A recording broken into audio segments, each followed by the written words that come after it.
Why did God not want Adam and Eve to eat from the tree of life? You will understand how this story can transform your life and bring new perspectives on decisions and consequences. Imagine understanding the divine plans in a way you never imagined before, so stay with me until the end. And don't forget to leave your like and subscribe to the channel for more amazing Bible stories. In the beginning, God created Adam and Eve, the first couple of humanity, molding them with love and perfection. They lived in the Garden of Eden, an earthly paradise of unparalleled beauty, full of fruit trees and crystal-clear rivers. Eden was more than a physical place. It was a symbol of the perfect harmony between man and God. In this idyllic setting, two trees stood out, the tree of the knowledge of good and evil and the tree of life. Each of these trees carried a deep and divine meaning, representing choices that would affect the fate of humanity forever. The tree of the knowledge of good and evil was a test of obedience and faith for Adam and Eve. God ordered them not to eat its fruits, warning that on the day they did, they would surely die. The tree of life, on the other hand, was a divine gift, symbolizing eternity and unending communion with God. Eating the fruit of the tree of life meant living forever, enjoying an immortal and blessed life.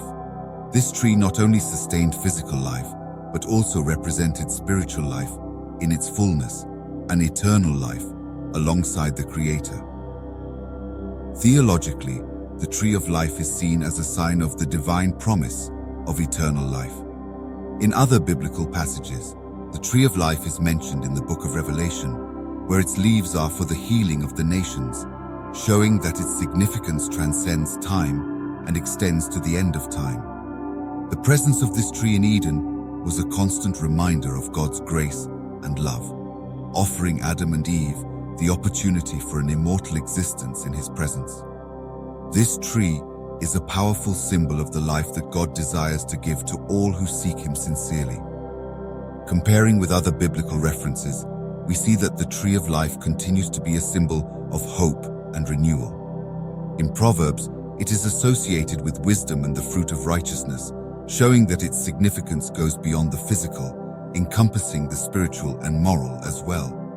In Eden, the tree of life was not just a decorative element, but a tangible representation of God's desire for humanity to live in eternal communion with Him. In the heart of the Garden of Eden, God gave Adam and Eve a clear and direct order. Of every tree of the garden you may freely eat, but of the tree of the knowledge of good and evil you shall not eat, for in the day that you eat of it, you shall surely die. This divine command was a test of obedience and faithfulness. God wanted Adam and Eve to fully trust in His wisdom and acknowledge His sovereignty. However, the temptation did not take long to arise. The serpent, more cunning than any beast of the field, approached Eve, and with deceptive words sowed the seed of doubt in her heart. Has God indeed said, "You shall not eat of every tree of the garden"? The serpent continued its persuasion, promising that by eating the forbidden fruit, their eyes would be opened, and they would be like God, knowing good and evil.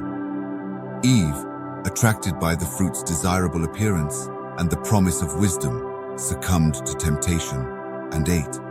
She also gave some to Adam, and he ate. At that moment, obedience was replaced by rebellion, and the perfect communion with God was broken. Disobedience brought with it shame and the awareness of sin, marking the beginning of a new and painful reality for humanity. By yielding to the serpent's temptation, Adam and Eve ate the forbidden fruit of the tree of the knowledge of good and evil.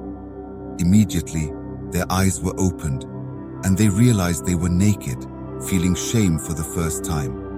They tried to cover themselves with fig leaves, but could not hide their disobedience from God's eyes. When God called them, they hid among the trees of the garden, but God knew exactly what had happened. Trust and innocence were replaced by guilt and fear. Disobedience brought a deep rupture in the communion between God and man, marking the beginning of a new era of suffering and mortality. The immediate consequences of the fall were devastating. God pronounced judgments on the serpent, Eve and Adam. For the serpent, God decreed that it would crawl and be an enemy of the woman's offspring. For Eve, God greatly multiplied pain in pregnancy and childbirth and established a dynamic of struggle and pain in the marital relationship. For Adam, the ground was cursed because of him, and he would spend his life toiling hard to get his sustenance from it until he returned to the dust from which he was formed. Finally, God expelled Adam and Eve from the Garden of Eden, placing cherubim and a flaming sword to guard the way to the tree of life, preventing access to eternity in a state of sin. The expulsion from Eden symbolized the loss of paradise and intimate proximity with God, initiating the human journey in a world marked by sin and the need for redemption. Why did God prevent access to the tree of life? This is a question that leads us to deeply reflect on the nature of divine mercy and justice.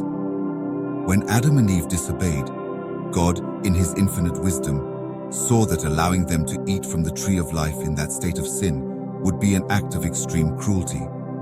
An eternal life in a state of separation from God, bearing the guilt and consequences of sin, would be unbearable suffering.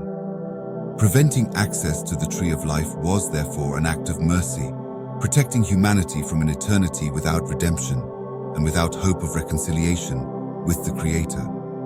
Moreover, this action of God also reflects his perfect justice. Divine justice could not allow sin to be eternalized. God knew that the implications of an eternal life in the state of sin would be catastrophic. Evil, pain, and corruption would perpetuate forever without any possibility of redemption. By placing cherubim and a flaming sword to guard the way to the tree of life, God was not only protecting humanity, but also preparing the way for future redemption. This redemption would come through Jesus Christ, offering us all the chance for eternal life, but now purified and reconciled with God. The story of Adam and Eve in the Garden of Eden teaches us about the importance of obedience to God and the consequences of disobedience. Their choice to eat the forbidden fruit brought sin and suffering into the world, separating humanity from God. This narrative highlights the need to trust in divine wisdom and reminds us that our choices have lasting impact. Even in the face of current difficulties, the lessons of Eden encourage us to seek reconciliation and live with faith, maintaining a close relationship with the Creator and applying these principles in our daily lives to face challenges with determination and hope. If you enjoyed this journey of discovery and want to continue exploring the mysteries and lessons of Bible stories, don't forget to subscribe to our channel and leave a like. We have many other amazing videos that will inspire you and bring new perspectives to your faith and life.